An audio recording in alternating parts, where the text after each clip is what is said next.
Yo.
The FNAF 2 movie teaser just dropped, and a lot of random people are gonna die in this movie. The toy animatronics are breaking into people's houses Joy of Creation style, and Mangle and Toy Chica are killing people at Abby's middle school. Who gave Toy Bonnie a knife? Who would look at this guy and think that he should be trusted with a knife? Throughout the trailer, we hear a flashback of William Afton performing for the kids, and at one point we see his undamaged Spring Bonnie hand grabbing a knife. We're finally gonna see the old Spring Bonnie in action.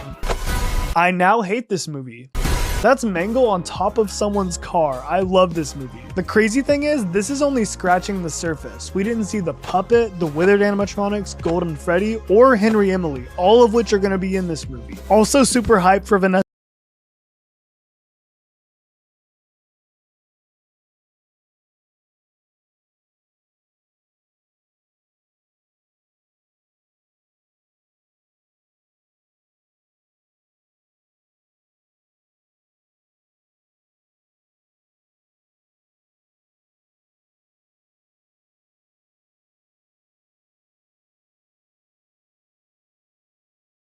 Remember her princess era? Well, with Vinted's new categories, you can now sell all sorts of... So their new FNAF fan game Junior's released recently, and it is so good. But the tutorial is it's a bit lacking, to say the least. There's quite a few like main details that aren't really explained too well. And some stuff is, you know, hard to figure out on your own. So I've made this tutorial video to try and help people out, because I definitely had a lot of issues trying to learn how things worked in the game, because a lot of things are pretty poorly explained. So maybe in the new patch that's coming out soon it gets explained better, but that isn't out yet. It's still 1.0 for me, so we're going off of that. So the way the game works is that you have to, from night 1 to 5, there are 6 animatronics, and you have to determine which one is haunted, and then the ghost will move from that haunted animatronic to a new haunted animatronic. You determine it again. Each night has a set amount of tasks. The tutorial is because explained better, but that isn't out yet. It's still 1.0 for me, so we're going off of that. So the way the game works is that you have to, from night 1 to 5, there are 6 animatronics, and you have to determine which one is haunted, and then the ghost will move from that haunted animatronic to a new haunted animatronic. You determine it again. Each night has a set amount of tasks, aka haunted animatronics you have to find, and once you complete all of those, the night ends. During the night, each animatronic's stability will gradually get lower, and if you guess an animatronic and it's not haunted, then their stability will greatly decrease. So, in the later nights, it's important that you juggle each animatronic, having to repair them as soon as you know that they're safe. From nights 1, it will greatly decrease. So, in the later nights, it's important that you juggle each animatronic, having to repair them as soon as you know that they're safe. From nights 1 to 5, there are 6 animatronics that can become haunted. These are the only animatronics you have to worry about from the first 5 nights, and they're all active on night 1. Maybe not Balloon Boy, but yeah. Freddy, Bonnie, Chica, and Foxy all act the exact same. They will go into a camera, and they will do a little evidence if they're haunted, and that's pretty much it. For the puppet, they are completely invisible. There is a speaker icon on the camera switcher in the bottom right when you're looking at the cameras, and when you click that, it'll make a little staticky noise. But if the puppet's in the room, it'll play this noise. So that's how you know the puppet is in the room. It's important to know where the puppet is for certain evidences. So like if a handprint appears on the screen and the music stops just as the handprint appears, that was the puppet is the haunted one, you know, sort of thing. So it's important to, you know, make sure you know where the puppet is. Balloon Boy, aka Freebie BB, is the easiest one to get evidence for. He will not appear in any cameras, he does not have any weird audio.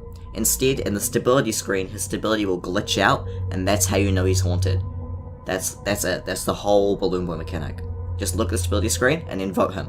You don't even have to look at the cameras. It's so easy. So, what are the evidences? Well, there are 4, and they add more each night, but by night 3 it's already all 4 evidences, so night 3, 4, and 5 are basically the same with more tasks.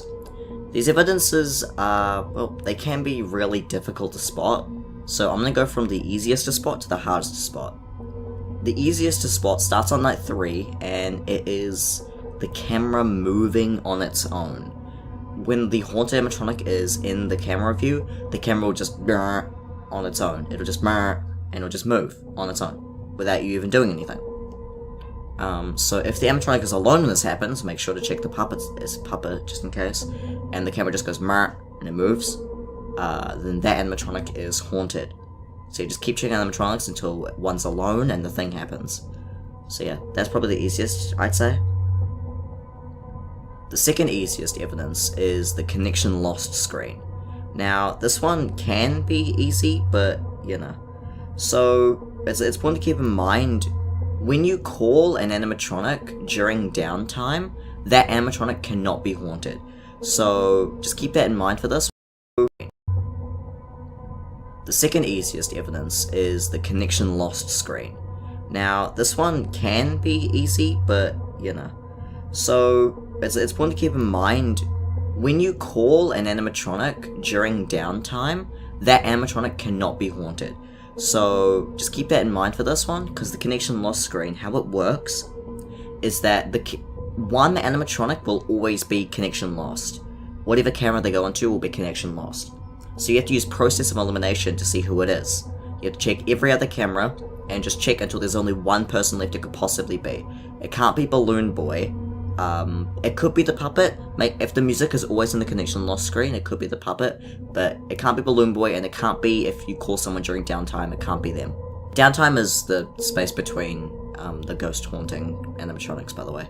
So to figure out who the connection lost evidence animatronic is, just check who isn't in those cameras, and until there's only one person left. And then that's your haunted animatronic. The last two evidences are really, really annoying. I was saving one for hardest to easiest, so this one starts on night 2, and it is handprints.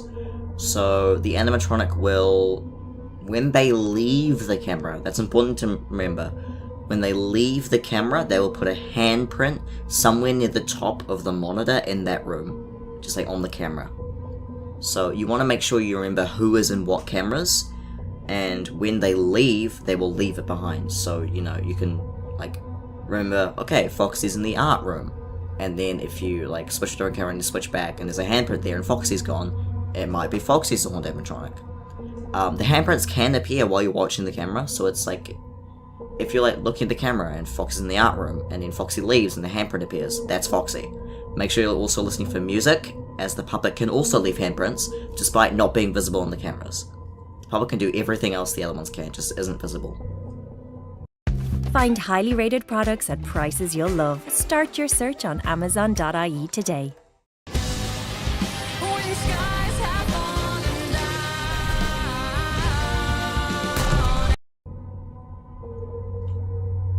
The final evidence sucks. It is the worst. In the tutorial, it explains it, and this one starts on night 1 as well, but in the tutorial, it explains it by showing